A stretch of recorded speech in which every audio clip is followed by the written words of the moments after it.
Movie की कहानी शुरू होती है और हमें देखने को मिलता है एक लड़की सुबह सुबह अपनी बेकरी ओपन करती है। इस लड़की का नाम है मीसू और ये बेकरी भी इसके ही नाम पर है। एक लड़का दुकान में आता है और वो कहता है सोयाबीन से बनी हुई कोई भी प्रोडक्ट उसे चाहिए, पर दुकान में ऐसी कोई भी प्रोडक्ट थी नहीं। इसलिए मीसू इस लड़के को सामने वाली दुकान में जाने को कहती है। दुकान में आए हुए इस लड़के का नाम है ह्यूनया। मीसू के दुकान पर जब उसकी दीदी उंजा आती है तब मीसू उससे ह्यूनया के बारे में बताती है और उंजा कहती है ये ज़रूर अभी जेल से निकला होगा।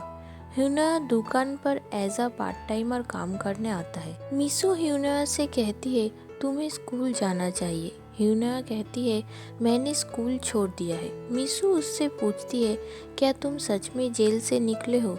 ह्यूनया कहती है मुझे इस बारे में बात नहीं करना है। ऊंजा ह्यूनया से कहती है ठीक है छोड़ो। ह्यूनया एक दिन मीसू और ऊंजा से कहता है आप दोनों एक जैसे दिखते नहीं है। मीसू कहती है ऊंजा जब 18 साल की थी तब से वो इस बेकरी में काम कर रही है। मेरी माँ मेरे से ज़्यादा ऊंजा पर भरोसा करती है। हम एक फैमिली की तरह ही हैं। ह्यूनया धीरे धीरे इस बेकरी का एक हिस्सा बन जाता है। मीसू और ह्यूनया की काफ़ी गहरी दोस्ती हो जाती है। पर क्रिसमस के दौरान ह्यूनया के कुछ दोस्त बेकरी में चले आते हैं और बहुत ज़्यादा शोर शराबा करने लगते हैं, जिससे ऊंजा गुस्सा हो जाती है और उन्हें बेकरी से चले जाने को कहती है। ह्यूनया ऊंजा से 1 महीने का बोनस मांगता है और अपने दोस्तों के साथ पैसा लेकर चला जाता है।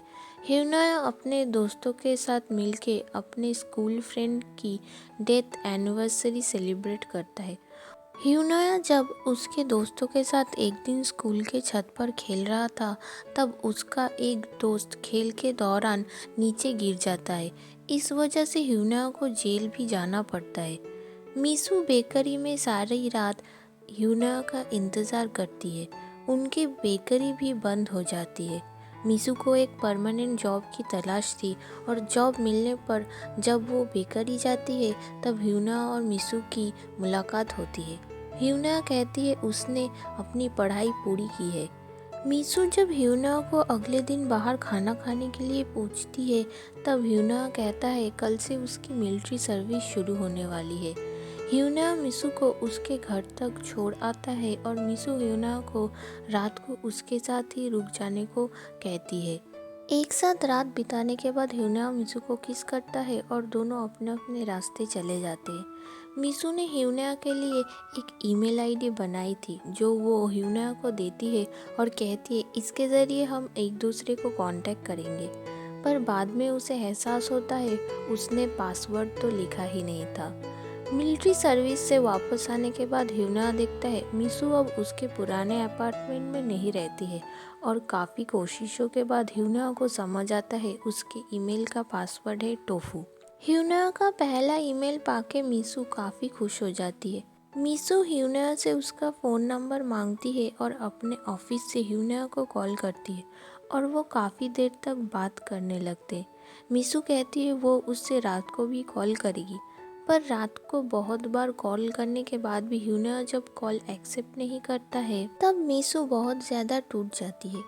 ह्यूनया ने एक जिम ज्वाइन किया था अपने दोस्त के कहने पर और जिम में जब पब्लिक आके उन्हें मारने लगते हैं तब ह्यूनया का फ़ोन टूट जाता है और वो मीसू का फ़ोन एक्सेप्ट नहीं कर पाता है। जिम का मालिक पब्लिक का सारा पैसा लेके भाग गया था, इसलिए उन्हें पुलिस स्टेशन ले जाया जाता है। मीसू ह्यूनया से ईमेल के ज़रिए लिखती है अब से जब भी हम दोनों की लाइफ में कुछ अच्छा होगा हम दोनों एक दूसरे को ईमेल करेंगे और उन दोनों के ईमेल का सिलसिला यहीं पर ख़त्म हो जाता है। वर्तमान में मीसू एक बड़ी सी पब्लिशिंग कंपनी में काम करती है। उसका बॉस उसे उनकी पब्लिश की गई बुक कितनी अच्छी परफॉर्म कर रही है ये देखने के लिए अपने साथ लेकर जाता है। मीसू अगले दिन सुबह ऑफिस के बाहर ह्यूनया से मिलती है। ह्यूनया उसके ही ऑफिस के टॉप फ्लोर पर काम करने आता है। ऑफिस के लोग चले जाने के बाद मीसू ह्यूनया से मिलती है। ह्यूना उससे कहता है, तुम्हें कुछ दिखाना चाहता हूँ। ह्यूना मिसू को उसके ही पुराने अपार्टमेंट में ले जाता है और कहता है उसने ये अपार्टमेंट लीज पर ले लिया है। अगले दिन वो दोनों एक साथ शॉपिंग करने जाते हैं और ह्यूना मिसू को अपने हाथ से खाना बनाकर खिलाता है। मिसू ह्यूना के रूम में कुछ पुरानी तस्वीर देख लेती है। ह्यूना मिसू से पूछता है, क्या तुम अब भी मुझसे डरती हो? जब हम दोनों पहली बार मिले थे तब तुम कितनी डर गई थी। ह्यूना मिसू को किस करता है और वो इंटीमेट भी हो जाते हैं। ह्यूना और मिसू एक साथ काफ़ी टाइम स्पेंड करने लगते हैं। मिसू और ह्यूना ऊंजा से मिलने आते हैं पर मिसू ऊंजा की बेटी को स्मोक करते हुए पकड़ लेती है और डांटने लगती है। ऊंजा मिसू और ह्यूना को एक साथ देख के काफ़ी खुश होती है। मिसू का बॉस जोंग वो मिसू से कहता है, मैं ये पुरानी बेकरी की दुकान खरीद रहा हूँ जहाँ बेकरी के साथ कुकिंग क्लासेस भी होंगी। तुम यहाँ पर काम कर सकती हो। मैं ऐसे ही तुम्हें हंसाता रहूँगा। मैं तुम्हें मुझसे प्यार करने के लिए मजबूर कर दूँगा। मिसू की दोस्त उनके रेडियो स्टेशन के प्रोग्राम के लिए एक वीडियोग्राफर को ढूंढ रही थी। मिसू इस जॉब के लिए ह्यूना को भेजती है।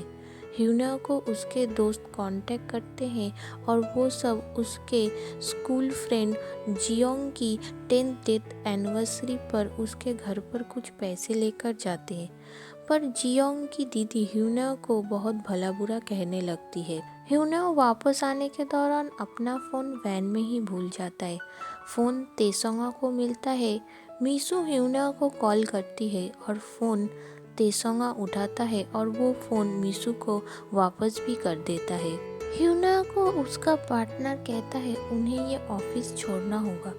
यहाँ का ओनर नया बिजनेस शुरू कर रहा है। जोंगवो उनसे बात करने ऑफिस आता है और वो मिसू की तस्वीर देख लेता है।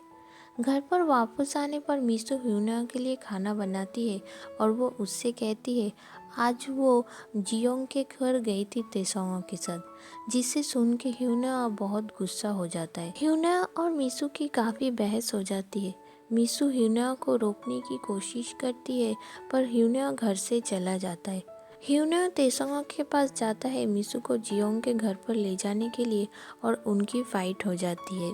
घर पर वापस आने पर ह्यूना देखता है वहाँ मिसू का एक भी सामान नहीं था।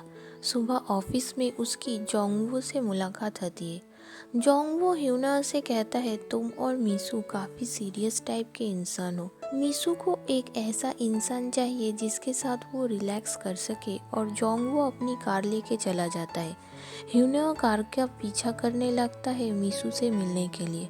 जोंगवो मिसू को बेकरी से पिक करता है। मिसू जब देखती है ह्यूना उसके कार का पीछा कर रहा है तब जोंगवो कार को रोक देता है। मिसू कार से निकलने पर ह्यूना उसे अपनी बाहों में जकड़ लेता है और उससे आई लव यू कहता है। मिसू ह्यूना को दौड़ने से मना करती है और जोंगवो के साथ चली जाती है। ह्यूना जिस रेडियो स्टेशन में पार्ट टाइम वीडियोग्राफर का काम कर रहा था वहाँ का आरजे ह्यूना से पूछता है आज हम पहली बार वीडियो शूट करने जा रहे हैं। क्या तुम्हारे दिल में कोई नाम है जिसे तुम हमारे साथ शेयर करना चाहते हो? मिसू भी इस शो को लाइव देख रही थी और शो के होस्ट कई नामों के साथ जब मिसू का नाम भी लेते हैं तब मिसू ह्यूना से मिलने रेडियो स्टेशन भागती हुई चली जाती है। ह्यूना भी मिसू को देख के काफ़ी खुश होता है और इसी के साथ दोस्तों आज की हमारी ये कहानी ख़त्म होती है। दोस्तों अगर आपको हमारी ये वीडियो अच्छी लगी तो चैनल को सब्सक्राइब कर लेना और बेल नोटिफिकेशन को प्रेस कर लेना। दोस्तों आपको हमारी ये कहानी कैसी लगी हमें कमेंट सेक्शन में ज़रूर बताना। आज के लिए बस इतना ही दोस्तों, अगली बार हम फिर से हाजिर होंगे ऐसे ही कुछ अमेजिंग स्टोरीज़ के साथ। तब तक के लिए अलविदा।